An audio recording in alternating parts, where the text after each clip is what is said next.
Yeah, let's before I forget, let's focus, or let's pay closely. Let's pay close attention to the development of the motions filed by the lead counsel, because nga sinabi ko on May 1, nag-file po ng jurisdictional challenge ang lead counsel ni Mayor Duterte, and on the same day nag-file din po si Attorney Kaufman ng motion to partially excuse 2 of the 3 judges, but then the decision was there was a decision that it was dismissed because the remedy that was filed is or should only be availed of the judges requesting to partially excuse those judges. So last May 9 ata or May 14, yeah, it was May 14, another motion was filed. This time Attorney Kaufman asked the presidency to disqualify 2 of the 3 judges. I want to interview Attorney Kaufman because, guys, we need to monitor closely what's really happening right now. Doon po sa final na motion ng legal defense, ng lead defense counsel ni Mayor Duterte, kasi nga po noong May, let's go back lang po sa development. Noong May 1 po, meron pong final na jurisdictional challenge ang legal defense team ni Mayor Duterte, and in that challenge we have 767 people watching. Do you want to say hi? Hi everyone. Thank you. And in that motion for jurisdictional challenge, it is aimed at ensuring that with finality the former president will be brought back to the Philippines immediately should the decision go in favor with the jurisdictional challenge, showing that with respect to jurisdiction, the ICC do not have any of those.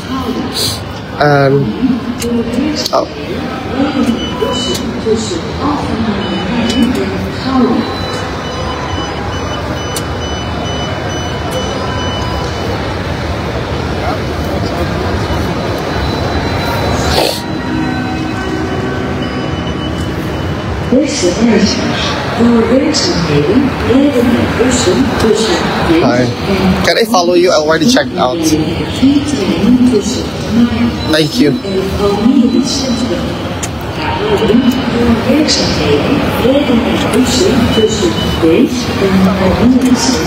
Yeah, okay. Sorry. Yung May 17 po ba, rallies gathering ng mga kababayan natin, is it legit po? Yeah. Yesterday, it was Saturday, there was indeed a gathering of our kababayans, because the aim of that gathering is to show one march, and they actually marched from Malivale going to the ICC to submit a petition or some sort. So they aimed at I think that the aim of that event is again still to show full support to the former president Rodrigo Roa Duterte, and there's nothing wrong with that. I think I fully support that. It's just that the circumstances were not in favor to me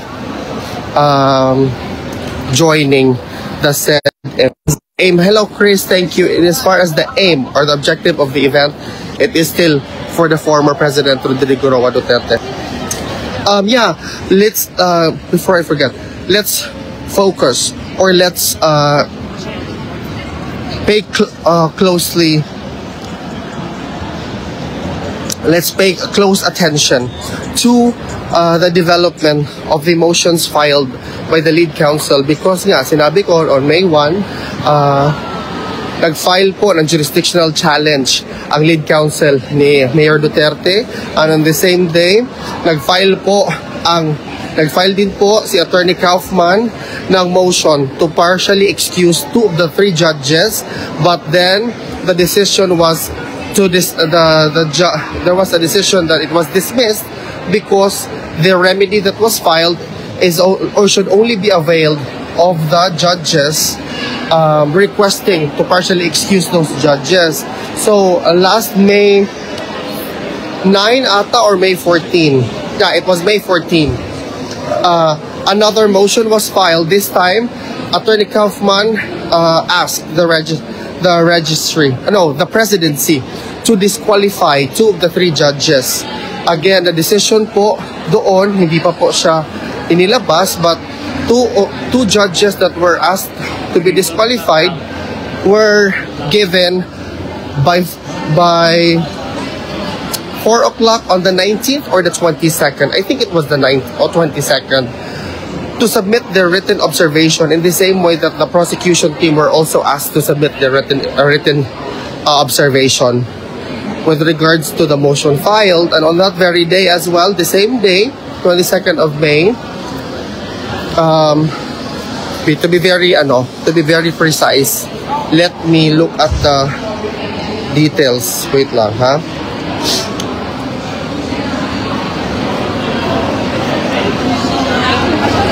Let me just check the details. Yeah, May 14. Okay. At 22nd nga, 4 o'clock on the 22nd, dapat masubmit nila ang kanilang tinatawag na written observation, both sa dalawang judges at also sa prosecution team. And on that the same day, the registry also notified that there should be a plenary session na gagawin nila to decide on the matter pertaining the motion submitted by the lead counsel, Attorney Kaufman. The confirmation of charges is set on the 23rd of September, but if there are merits to hear and also decide in favor to the defense team na yung jurisdictional challenge ay may merit, then we don't need to go further sa 23rd of September. Yun po dapat ang ating ipagdasal. Ipagdasal po natin na magiging positive po ang resulta ng motion na isinumite ng defense team ni Tatay Digong para po magkaroon po ng justice si Mayor Digong at mapauwi na po siya sa Pilipinas as the soonest possible time. Again, I also would like to address the information circulating online or through different social media platform na si Tatay Digong daw ay uuwi on the 31st of May. Unfortunately, perhaps other people misread the statement there, but it was actually the theme of the event on the 31st of May. It is the celebration of the Vice President Inday Sara Duterte, but at the same time, it's a call to action for the ICC to send PRRD home. It's not a statement na pinauwi na po si Tatay Digong. Let's make that very clear para hindi po ma-confuse ang mga kababayan natin, because there's a lot of effort right now circulating online that they're singing a false note. Parang mayroong naratibo na gusto nilang ipalabas na ang mga tao po ay magkaroon or hold on to the false hope with respect to the release of the former President Rodrigo Roa Duterte.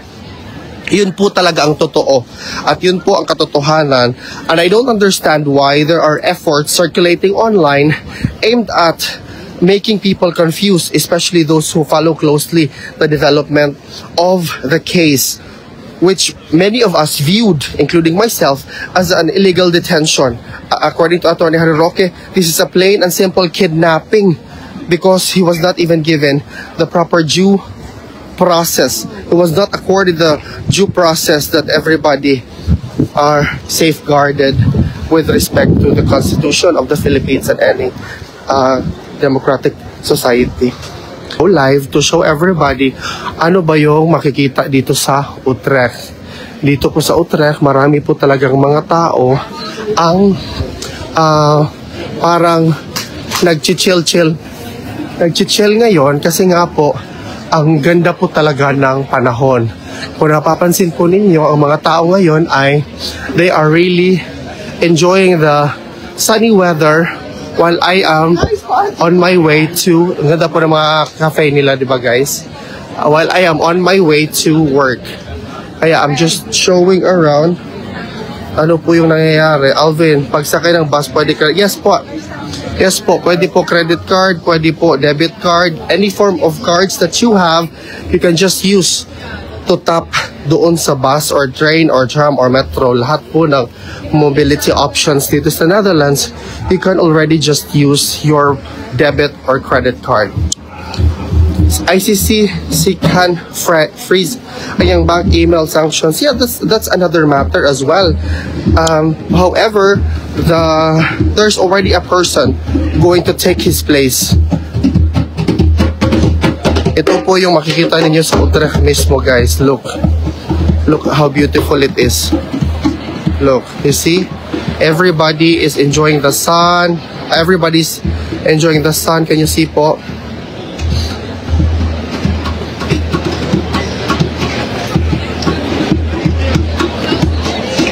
I will write about that CU Philippines with respect to petitions. What is the legal weight of a petition in regards to a case pending before the ICC? I will for us to be guided accordingly para hindi po tayo magulo-gulo. Pero it's because a Filipino has been not afforded or accorded their due process, has been subjected into a what we call a political persecution. I feel like as a Filipino, it is my duty to stand by him, to show my unwavering love and support for him hanggang sa mauwi po siya papunta sa Pilipinas. Kasi yun naman talaga po ang pwede lang nating magawa bilang Pilipino.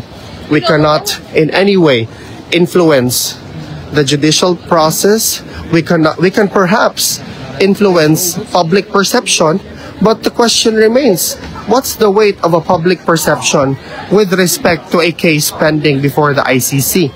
Is there a weight of a petition signed by the public, or is there a weight of a petition signed of people, of the public perception with respect to how the proceeding will proceed?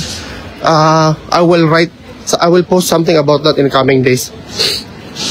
Yeah, but the question there, CU Philippines, what is the effect of a petition filed by not even a party of the case?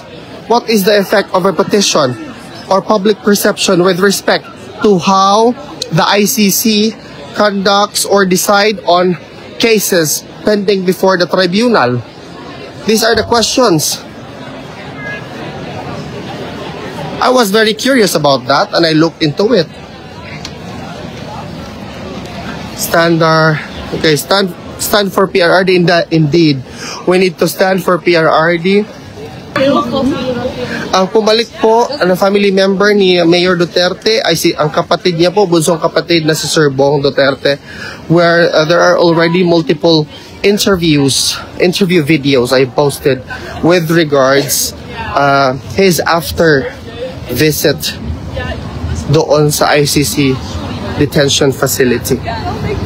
Bring PRRD home. Of course, that's what we all want. We want PRRD to be sent back to the country that he was born, and he wants to be doon po talaga dapat si Tatay Digong sa Pilipinas tumira, where he's going to serve as the mayor of Davao. Bing Bong kahapon, sir, super nakatouch. Imagine na gidakop giuna niya gunang tao nga gidala sa tamo na ipag. Exactly. Pag-asa ng government na ano mayayari sa kaso ng limited ang galvanizing ngayon dahil sa sanctions. The question is, does the ICC still have the money or the funds to even operate now that the biggest contributor, the United States, already pulled out resources or already declared that they're not going to support the ICC?